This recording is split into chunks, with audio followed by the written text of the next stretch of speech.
how the Blackhawks do. We don't want to talk about it. All fourth liners must be protected. There's no in between. You're either Tiny or you're Jordan Juju. Soft spot in my heart for Connor McDavid. I love NHL. What a guy. What a guy. He What did a that. pound. Oh, like stars. Not like Dallas. Showtime, baby. And I cried.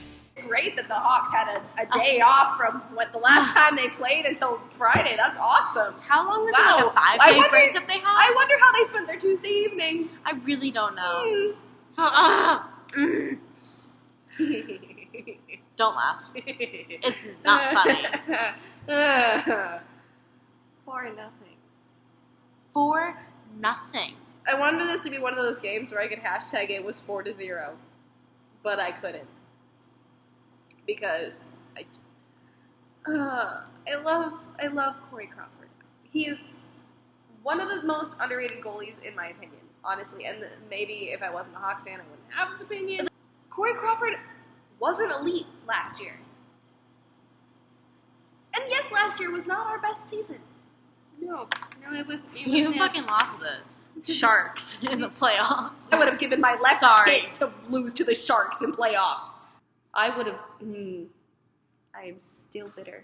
Still bitter about the Blues. I don't know how you guys lost. Still bitter about the Blues. They're like one of the, not one of the worst teams, but like. No, just keep it there. They're one of the worst teams. So, no, it's Corey Crawford. And then Scotty Darling having to come in.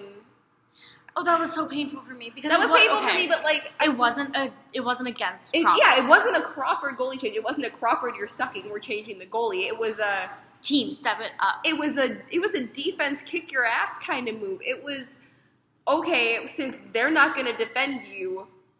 I like to imagine, and roll with me on this. I like to imagine that when Crawford gets benched after the defense is non-existent, I like to think that he just sits in there during intermission and just stares everyone down. Just goes, listen up, and then just stares everyone down for 10 minutes. The whole time. Just not even the whole time, just for 10 minutes. Just like lets them all get their like stick slamming and water bottle throwing and anger out of the way, whatever. They're all angry. He doesn't yell. He doesn't yell. He just stares at them.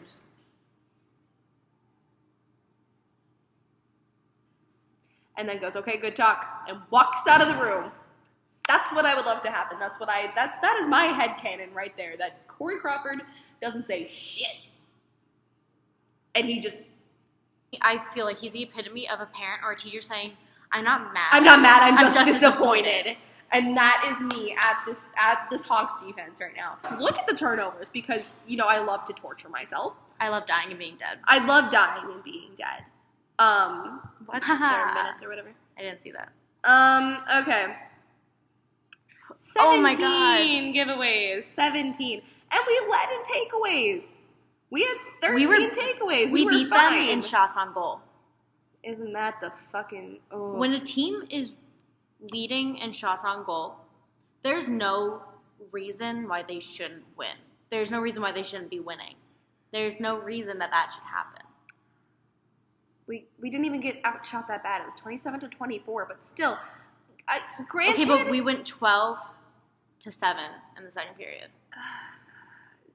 So that's a little bad. They were playing like they didn't know how to play in their own zone. They weren't being aggressive. They only had 13 hits on the whole night.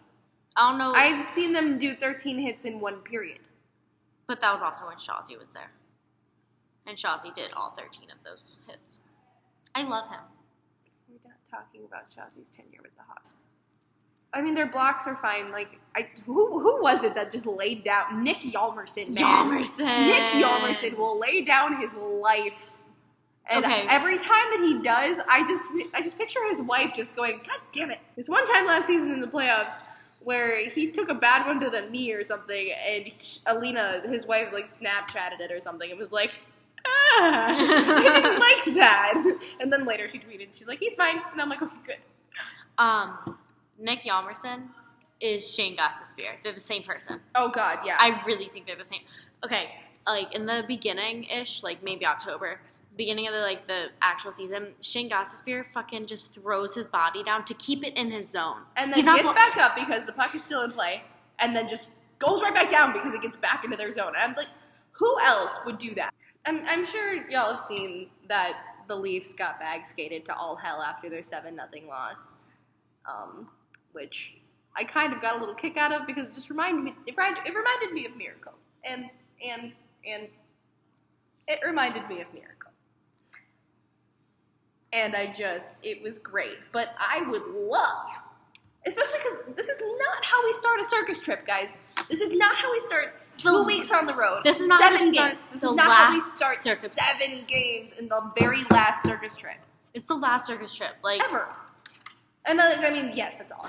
That's great, and I love it. Because more home games. More home games, but it's kind of like a tradition.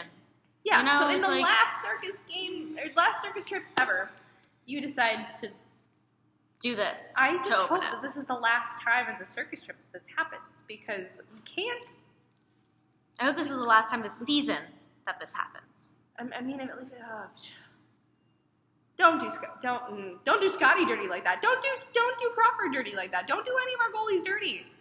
Don't leave them out to dry like that. That's even Kaner could barely get shots on goal last night. Seriously, I think that I saw a tweet somewhere that was like, Taves, Panarin, Anisimov, whatever, combined for a total of 2 shots. It was the whole night. Bad. 2. How? Those are our elite guys. I think Kaner got 3 or something. But when usually he's getting 3 per minute. Right? He goes and gets his own rebound and then scores a freaking wraparound on Brian Elliott and puts us to Game 7.